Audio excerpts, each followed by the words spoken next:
మహబూబ్ నగర్ వద్ద అక్కడ మా ప్రతినిధి ప్రదీప్ మనకి అందుబాటులో ఉంటాయి. ప్రదీప్, ప్రధానంగా చూసుకుంటే నవంబర్ 3న నోటిఫికేషన్ విడుదలైనటువంటి పరిస్థితి కనిపిస్తుంది.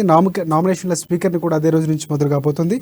నవంబర్ 10 వరకు నామినేషన్ స్పీకర్ల 13 నామినేషన్ల పరిశీలన ఉంటుంది. 15వ తారీఖున చివరి ఉపశమనం సంబంధించినటువంటి తేదీగా ప్రకటించినటువంటి పరిస్థితి కనిపిస్తుంది. మొత్తానికి కొత్త పథకాలు ప్రవేశపెట్టడంతో ఈసీ ఆదేశాలు ఇచ్చినటువంటి పరిస్థితి కనిపిస్తుంది. డిసెంబర్ 3న నేతల భవితవ్యాలు తెలియబోతున్నాయి. నవంబర్ 30న ఎన్నికలు నిర్వహించిన నేపథ్యంలో పూర్తి స్థాయిగా దీనికి సంబంధించిన అప్డేట్స్ ఏంటనేవి మా ప్రతినిధి ప్రదీప్ తెలియజేస్తారు. ఎస్ ప్రదీప్, చెప్పండి.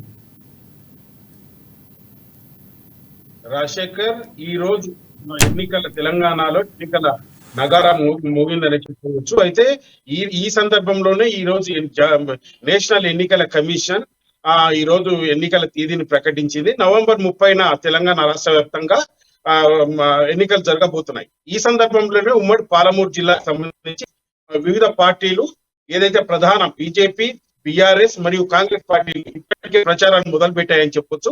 ఏదైతే బీఆర్ఎస్ పార్టీ మంత్రులతో ఏదైతే ప్రచారం నిర్వహిస్తుంది, తర్వాత ఎక్కడికక్కడ జిల్లాల వారీగా, గ్రామాల వారీగా, నియోజకవర్గాల వారీగా ఇప్పటికే సభలు ఏర్పాటు చేసి ప్రజలతో మమేకం అవుతున్నారు. అటు కాంగ్రెస్ పార్టీ ఏదైతే సెప్టెంబర్ 17న ఏదైతే భారీ బహిరంగ సభ నిర్వహించిందో ఆ సభ ద్వారా 6 గ్యారెంటీలను తీసుకొచ్చింది. తెలంగాణ ప్రజలను ఆకర్షించే విధంగా కాంగ్రెస్ పార్టీ 6 గ్యారెంటీల ద్వారా అధికారం చేపట్టడమే లక్ష్యంగా పనిచేస్తుందని చెప్పొచ్చు. మరోవైపు బీజేపీ పార్టీ ఇప్పటికే కేంద్ర నాయకత్వం మొన్న ఉమ్మడి పాలమూరు జిల్లాకు ప్రధాని రాక కూడా కొంత సందర్భం నేర్చుకొచ్చింది. అయితే బీజేపీ పార్టీలో కూడా ప్రధాని పర్యటన సందర్భంలో ఉత్సాహం నెలకొంది. ఆ తదనంతరం బీజేపీ పార్టీ కూడా ప్రజల్లో మమేకమై ప్రతిరోజు నియోజకవర్గాల వారిగా, గ్రామాల వారిగా పర్యటనలు అయితే చేస్తుంది. అయితే ఈ 3 ప్రధాన పార్టీలు గత నెల 15 రోజుల కింద నుంచే ప్రచారం మొదలు పెట్టాయని చెప్పవచ్చు. అయితే ఈ రోజు ఎన్నికల నోటిఫికేషన్ డిక్లేర్ అయిన సందర్భంలో అయితే ఆయా పార్టీలు ఇప్పటికే గ్రామాల వారీగా తమ కార్యాచరణ రూపొందించుకున్నాయి. ప్రజలను ఆకర్షించే విధంగా ప్రజలకు అది చేస్తాం, ఇది చేస్తామంటూ హామీలు ఇచ్చుకుంటూ కూడా ప్రచారం అయితే మొదలు పెట్టాయి. ఈ నేపథ్యంలోనే ఉమ్మడి పాలమూరు జిల్లా వ్యాప్తంగా ఎన్నికల వేడి అయితే రగిలిందనే చెప్పొచ్చు. ఈ నేపథ్యంలోనే అధికారులు కూడా దానికి సంబంధించి ఇప్పటికే ఓటర్ల జాబితాను కూడా మొత్తం పూర్తి చేశారని చెప్పొచ్చు. జిల్లాల వారీగా ఉమ్మడి పాలమూరు జిల్లాను 5 జిల్లాలుగా విభజించిన నేపథ్యంలో ప్రధానంగా మహబూబ్ నగర్ సంబంధించి మొత్తం 6,84,625 ఉండగా దాంట్లో పురుషుల సంఖ్య 3,41,847 ఉండగా మరియు మహిళల సంఖ్య 3,41,985 మంది. అంటే మొత్తంగా 6,84,625 ఓటర్ల జాబితా అయింది. అయితే ఉమ్మడి పాలమూరు జిల్లాలో దాదాపు 75,000 నుంచి 1,30,000 వరకు ఈసారి కొత్త ఓటర్ల నమోదైతే జరిగిందని చెప్పొచ్చు. దీంట్లో ప్రధానంగా మహిళలే అత్యధికంగా ఉండడంతో కొంత చైతన్యం వచ్చిందని చెప్పొచ్చు. మరియు అదే విధంగా నాగర్ కర్నూలు జిల్లా తీసుకుంటే నాగర్ కర్నూలు జిల్లా వైశాల్యం చాలా పెద్దదనే చెప్పొచ్చు. 5 జిల్లాలతో పోలిస్తే నాగర్ కర్నూలు జిల్లా వైశాల్యం పెద్దది. దీంట్లో మొత్తం 6,88,182 ఓటర్లు ఉండగా ఈసారి పురుషులు మొత్తం 3,46,756 మంది, మహిళలు 3,40,830 మంది మహిళలు కూడా ఉన్నారు. అయితే ఈసారి నాగర్ కర్నూలు జిల్లా వ్యాప్తంగా 75,000 నుంచి 90,000 మంది కొత్త ఓటర్ల నమోదైతే జరిగింది. దీంట్లో కూడా ప్రధానంగా మహిళలే అత్యధికంగా తమ ఓటర్ నమోదు చేసుకోవడం జరిగింది. మరియు జోగులాంబ గద్వాల తీసుకుంటే 2 లక్షల ఏదైతే మొత్తం ఓటర్ల సంఖ్య 4,90,039 ఉండగా పురుషుల సంఖ్య 2,41,752, మహిళల సంఖ్య 2,48,176. మొత్తంగా గద్వాల జిల్లాలో కూడా ఓటర్ నమోదు ప్రక్రియ భారీగానే జరిగిందని చెప్పవచ్చు. వనపర్తి జిల్లా తీసుకుంటే అత్యధిక కేవలం ఒక్క నియోజకవర్గంతో వనపర్తి జిల్లాను ఏర్పరిచారు. అక్కడ సింగిరెడ్డి నిరంజన్ రెడ్డి ప్రాతినిధ్యం వహిస్తున్నారు. అయితే వనపర్తి జిల్లా తీసుకుంటే అత్యంత స్వల్ప ఓటర్ల నమోదు జరిగిందని చెప్పొచ్చు. 1,32,971 మంది పురుషులు కాగా 1,32,646 మంది మహిళలు ఓటర్లు ఉన్నారు. అయితే ఈసారి మొత్తం కలిపి 2,65,843 మహిళల ఓటర్ల నమోదు సంఖ్య కూడా ఈ జిల్లాలో కూడా ఎక్కువగా ఉంది. మరియు ఇంకొక ప్రధానంగా నారాయణపేట జిల్లాను తీసుకుంటే మొత్తం టోటల్ ఓటర్ల సంఖ్య 4,66,181 కాగా పురుషుల సంఖ్య 2,35,273 ఉండగా మహిళల సంఖ్య 2,35,000 773. అంటే ఇక్కడ కూడా మహిళలు అత్యధికంగా ఓటర్లు ఈసారి నమోదు చేసింది.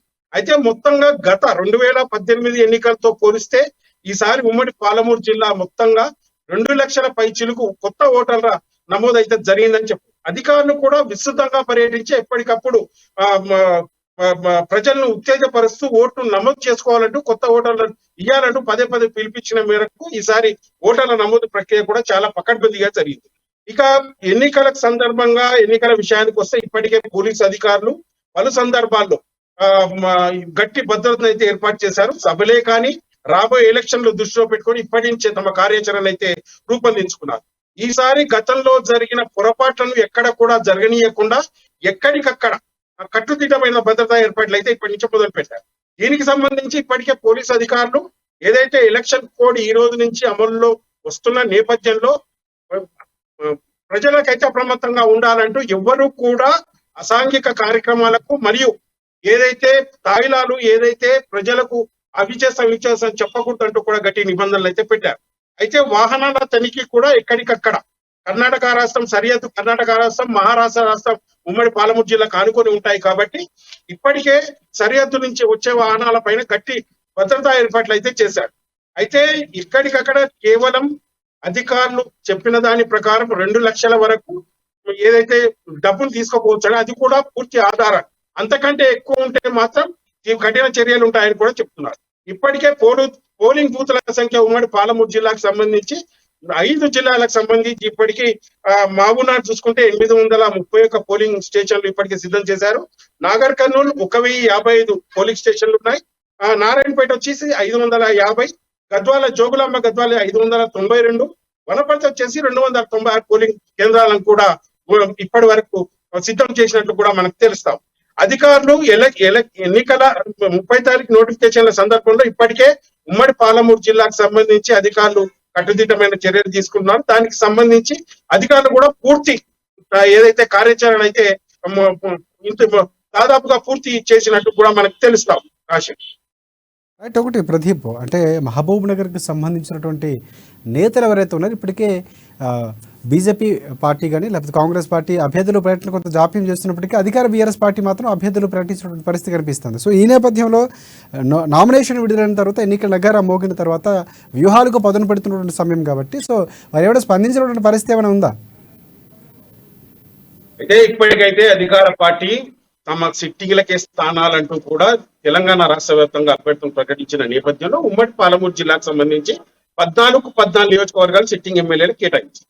దాంట్లో భాగంగా సిట్టింగ్లకు ఏదైతే ఎమ్మెల్యేలు కేటాయించారో గత 2 టర్ములు వాళ్లే ఉండడంతో కొంత అసంతృప్తి కూడా నెలకొంది బీఆర్ఎస్ పార్టీ. అసమ్మతి వర్గం కూడా తయారైంది. దాంతో కేసీఆర్ కూడా చూసి చూడనట్టు ఏదైతే బీఆర్ఎస్ అధిష్టానం కూడా చూసి చూడనట్టు వ్యవహరిస్తుంది. ఎక్కడికక్కడ 14 నియోజకవర్గాల్లో సిట్టింగ్ కేటాయించడంతో ఇప్పటికే ఉమ్మడి పాలమూరు జిల్లాలో బీఆర్ఎస్ పార్టీ పూర్తి స్థాయిలో తమ ప్రచారం అయితే మొదలు పెట్టిందని చెప్పొచ్చు.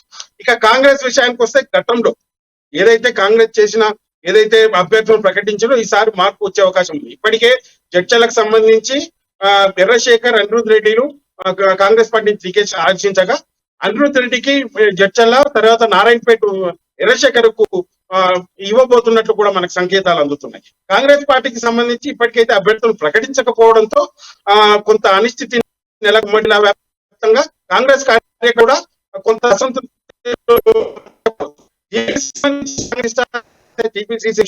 రెడ్డి కూడా తెలుసు. కూడా చాలా